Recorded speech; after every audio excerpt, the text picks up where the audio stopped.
महाराणा प्रताप तो वीर शिरोमणि महाराणा प्रताप तो सभी लोग जानते हैं, और पूरा उदयपुर क्या पूरा भारतवर्ष, पूरा दुनिया में उनका परचम फैल रहा है। और हर तरह से हम अगर अपने जीवन में उनके उद्देश्यों को लेंगे तो हमारे जीवन सार्थक होगा।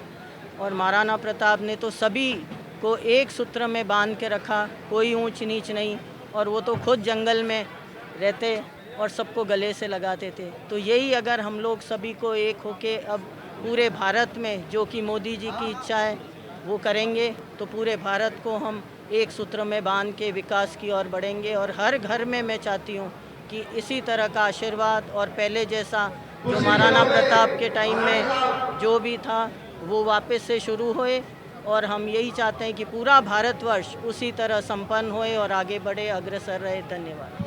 महाराणा प्रताप के साथ एक अकेला राजपूत कौम नहीं था, उनका सेनापति मुसलमान भी था, उनका आज का जो SC ST कहते हो भील, वो भी मौजूद था। पन्ना धाय का भी योगदान है, उसमें हर जाति, हर 36 कौम का योगदान है। और ऐसा ही योगदान शिवाजी महाराज के साथ भी रहा है, और ऐसा ही योगदान अकबर के साथ भी रहा है। वहाँ मान सिंह भी सेनापति हैं, दूसरी कौम भी सेनापति हैं, लेकिन उसमें देखने की बात यह है कि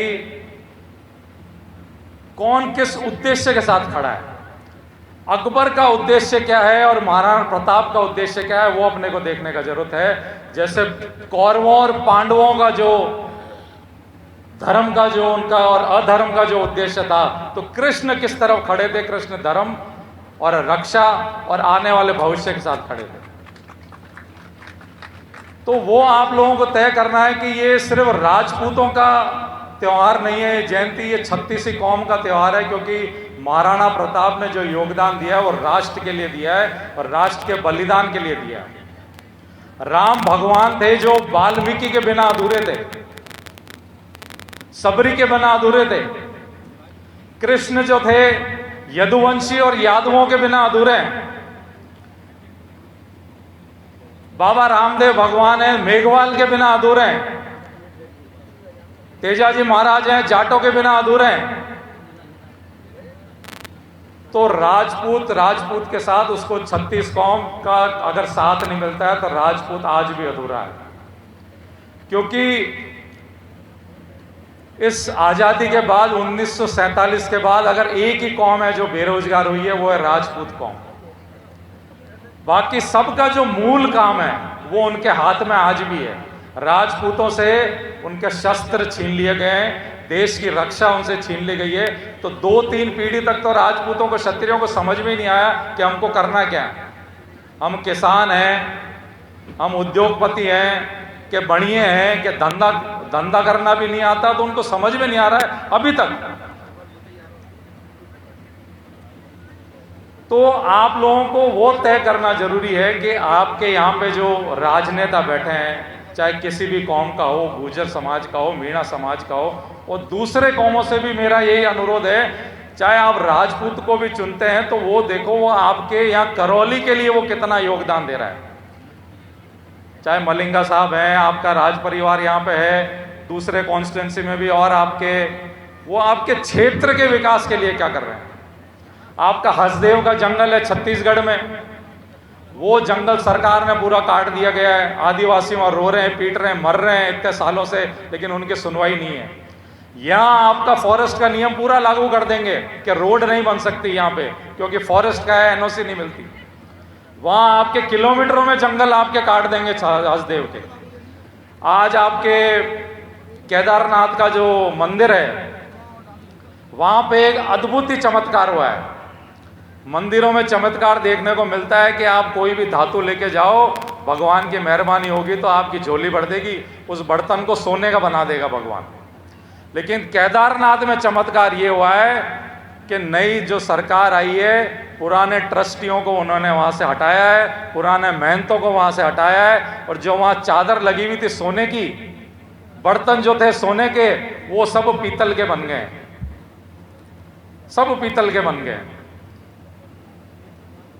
तो ये काम जो मंदिरों पे जो आक्रमण का काम है और जो मंदिरों को हाथ में लेने का काम है, ये जो मुगल थे वो भी इन्होंने एक ही काम के लिए भारत आते थे कि मंदिर लूटो।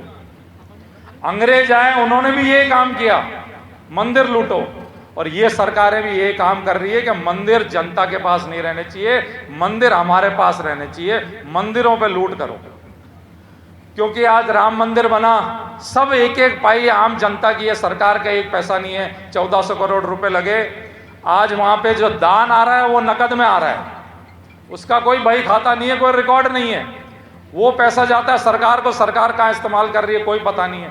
जितने मंदिर है सबका यही हाल है, करोड़ों अरबों रुपए आ रहे हैं नकद में। वो जो पहले जो सिस्टम था, मंदिरों का जो पैसा जो आता था, आप लोग जो चढ़ाते थे, आम आदमी चाहे 1 रुपए से लेके 1 करोड़ रुपए जो चढ़ा रहा है। सांवरिया सेठ को देख लो, तिरुपति वहां बालाजी को देख लो, दुनिया में ऐसे मंदिर नहीं है और ऐसी संस्था नहीं है, सबसे अमीर भगवान है सांवरिया सेठ और तिरुपति बालाजी। लेकिन वहां का कोई रिकॉर्ड नहीं है। पहले का जो सिस्टम होता था कि वहां मंदिर में जो पैसा आता था वापस समाज को दिया जाता था, वहां पे शिक्षा मिलती थी वहां पे कि महाराणा प्रताप से अगर कुछ सीखना है और इस जयंती को सफल बनाना है तो एक संकल्प यहाँ से लेकर जाए कि अगर हम सक्षम हैं और तो हमारा कर्तव्य बनता है कि हमसे पीछे कोई है, हमसे अगर किसी भी आर्थिक रूप से, किसी भी सामाजिक रूप से अगर पीछे है या कमजोर है, उसको नीचा नहीं देखना पड़े तो उसका हाथ पकड़िए और उसको अपने साथ लेके चलिए, ताकि हम ये खड़े होकर कह सके कि हाँ हम छत्राणी के बेटे हैं, हाँ हमने महाराणा प्रताप की जयंती मनाई है। सिर्फ इतना सा संकल्प ले लीजिए, न हमें कहीं झुकना पड़ेगा, न कहीं हमें दबना पड़ेगा। हम सर उठा के कह सकते हैं कि हाँ हम राजपूत हैं, चाहे वो मेरे समाज का हो, चाहे वो किसी भी समाज का हो। अपने से पीछे वाले को साथ लेने की आदत अभी से डालेंगे तो आने वाले 5 साल 10 साल में आपको समझ में आ जाएगा कि एक वो छोटी सी बात कि हम कहते हैं कि मेरे समाज का बहुत पीछे है, हम हंसी उड़ाते हैं कि वो गरीब है कैसे शादी करेगा, उसके घर में कोई मर गया तो हम हंसी उड़ाते हैं। हंसी मत उड़ाने दीजिए, आप खड़े हुए उसके साथ और जाके कहिए कि हम तेरे साथ हैं, तुझे घबराने की जरूरत नहीं है, तुझे डरने की जरूरत नहीं है।